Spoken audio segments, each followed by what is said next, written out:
Welcome to ZI classes. In the last lecture, I have discussed about the Anglo-Saxon period that goes from 410 AD and continues till 1066 AD. Today, I will be discussing the topic Anglo-Norman period. The term Anglo Norman is generally used to describe the period of English history from the Norman conquest to the middle of 14th century. Before Anglo Norman, it was the Anglo Saxon who was ruling the Britain, and the last Anglo Saxon king was Harold Godwinson. Scene क्या था Britain का अभी तक कि 1066 से पहले it was the Anglo Saxon who was ruling the Britain. 1066 में कुछ हुआ और उसके बाद the Normans take over the Britain and they started ruling Britain. So what happened in this 1066 AD? The Battle of Hastings was fought. Who fought the Battle of Hastings? It was fought between Harold Godwinson, who was the last Anglo-Saxon king, and William the Conqueror, who was the Duke of Normandy. William defeated Harold, thus establishing the rule of Normans over Britain.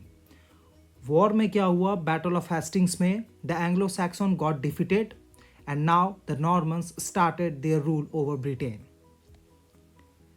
There are two photos.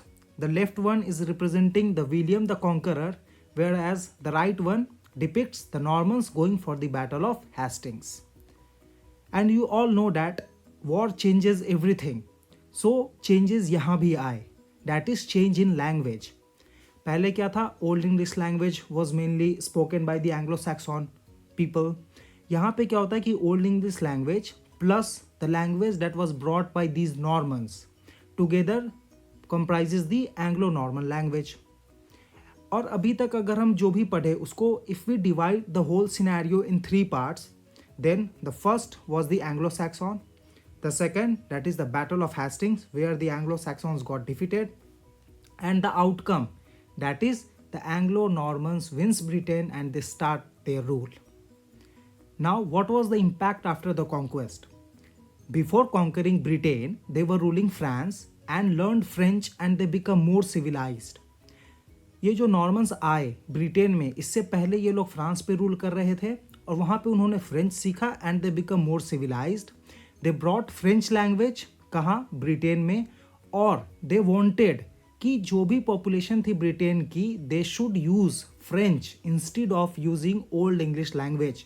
They want this change to happen and soon French language become the official language of Britain. After that English become the language spoken by poor and powerless, while the Norman French become the language of the rich. And during the Anglo-Saxon period, the old English poetry totally disappeared. मतलब एक battle क्या से क्या करवा देती है. अभी 410 AD से 166 AD तक क्या था? Old English was like fluently being spoken by the people, the work were written in old English language. लेकिन 1066 के बाद the old English poetry totally got disappeared and English began to be discarded in favour of French and Latin. इसीलिए अभी भी जो बहुत सारा English word है, they got their origin from the French and Latin. Now, if we talk about the cultural development during this period, then this is the period in which schools and colleges were set up in England and the education moves ahead and outside the church. पहले क्या हुआ करता था कि जो Anglo Saxons थे, the people were mainly centered towards getting religious education. अभी क्या हुआ कि एजुकेशन जो थी वो चर्च से बाहर आई and schools and colleges were set up, and the most impactful work was the establishment of Cambridge and Oxford University. And apart from that, London became the center of education. And if we look at the famous works, then it includes Brute, The Owl and the Nightingale, and The Pearl. This is like a glimpse of the Cambridge and the Oxford University that was set up during the rule of Anglo-Normans. And in the last slide, it is the map portraying that where is Normandy or where is England, so that you could have a better understanding of the subject. And in the left side, there is a fact written that United Kingdom comprises of England, Scotland, Wales and Northern Ireland. United Kingdom 4 country को मिला के बनी है, that is England, Scotland, Wales and Northern Ireland. This is just an additional information. So this is all about the Anglo Norman period, and in the next video I'm going to cover the age of Chaucer. Hope you have liked the video. So thank you.